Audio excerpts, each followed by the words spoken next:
All right, as promised, we get to have a nice lengthy sit down with our good friend Steve Phillips, our baseball insider. And the Toronto Blue Jays, Steve, despite losing 3 of 4 going into the break, still got that two-game lead in the AL East. This is what blows my mind, Steve.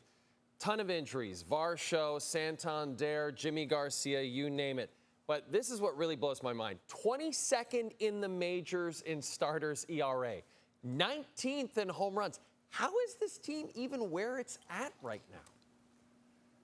Yeah, it's so interesting, right? I mean, the numbers really don't add up. The run differential, they've only outscored their opponents by 20 runs.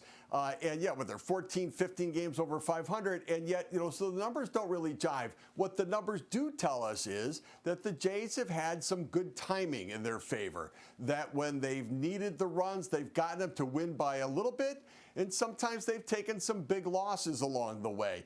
But the timing has come together. They've put it together offensively with a team now that is starting to score runs to support a pitching staff that maybe it does bend a little bit, but it's been able to hold the lead or hold the deficit to allow the offense to come back. But good timing only lasts so long. The bigger the sample size, the more the talent plays out, the more the numbers start to mean something. And so this team, if it's going to hold this spot atop the division, is going to have to get better. I mean, think about this. The Yankees are a couple games behind. They've outscored their opponents by over 100 runs this year. 20 for the Jays, over 100 for the Yankees. And so the Yankees have outplayed what their record says. By the way, the Red Sox and the Rays have outplayed what their records say. In fact, their run differentials are all better than the Blue Jays. And so there's some good fortune for the Jays, but there's no apologizing for it. They do, though, need to look at where they are, who they are, and what they need to do to get better to maintain this foothold. Okay, I'm going to ask you about that in just a second, but I want to go back to one of the players who's been injured a lot, and that's Max Scherzer, and I suppose we might have expected that.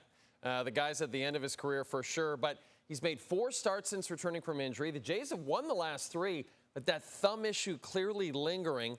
I'm curious, Steve. I know, hey, I know you're not a medical doctor. I'm not asking you for medical advice here, but just based on all the years you've been in baseball and knowing his age, how much of a meaningful factor do you think Scherzer can be toward the second half of the season? Jay, I'm not a medical doctor, but I do play one on TV every once in a while. And so, I look at this and think my experience tells me that when a player has a lingering issue, not just during a season, but over multiple seasons, which is really what this thumb has been for Scherzer, I think you have to assume that it's going to continue to be an issue.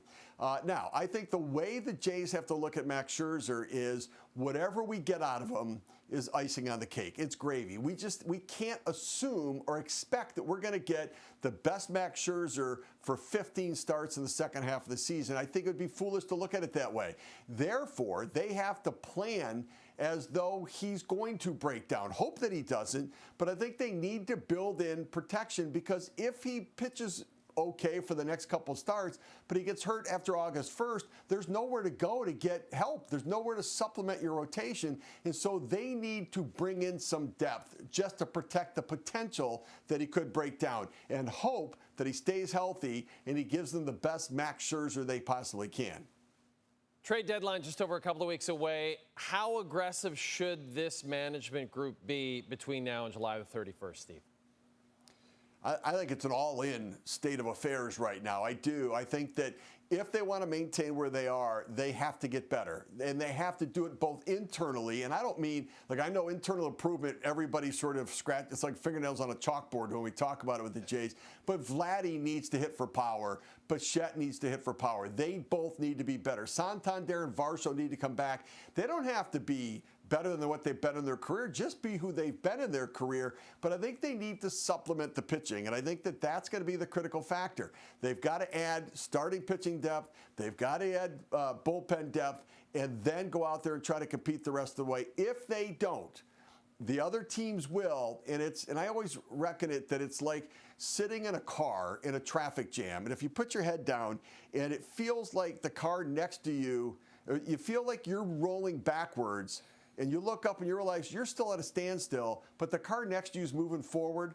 When other teams are getting better and you stand still, it makes you feel like you've gotten worse. It makes you feel like you're going backwards. And so the Jays have to improve this roster, have to get Bichette and Guerrero going and Santander, and then keep your fingers crossed that you're better than everybody else. Hopefully it will be a very exciting next couple of weeks around Toronto. I do want to talk about some of the amazing individual performances in the first half, Steve. Aaron Judge, this guy just continues to get it done. 355 average, 35 home runs.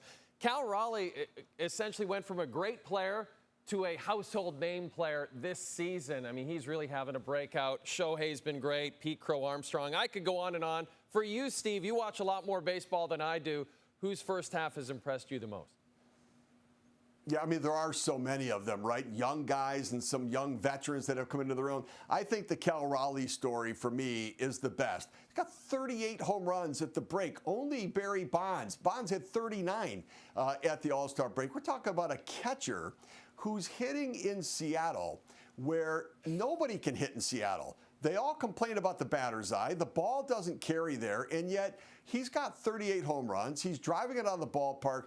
And as a catcher, the wear and tear of all of that on the body, that he's able to manage the pitching staff. By the way, he's one of the best defensive catchers in the game, one of the best pitch framers in the game, a great throwing arm.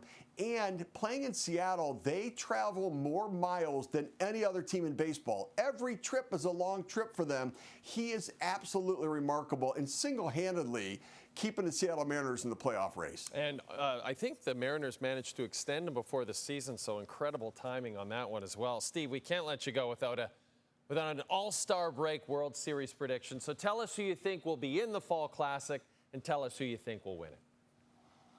All right, so I think it's going to be a great second half. And what we've seen, where teams are at the All-Star break aren't necessarily where they end up at the end of the year. I think 4 teams last year were not playoff teams at the All-Star break, but ultimately made the playoffs. And so I do think, though, that the Philadelphia Phillies are going to represent the National League. I just love their starting pitching. Zach Wheeler, Christopher Sanchez, Ranger Suarez. They're going to get Aaron Nola back. They've got that. They've got to fortify the bullpen, but their starting pitching is good as anybody, and that lineup can be a juggernaut with Schwarber and Harper and Trey Turner. In the American League, I'm going to go with the Boston Red Sox. The Red Sox won 10 straight before the break.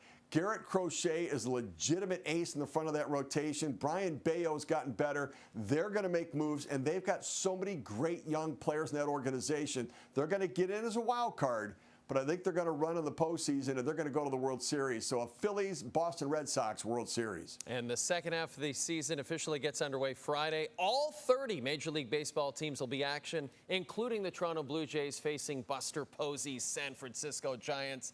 This is our Baseball Insider, Steve Phillips.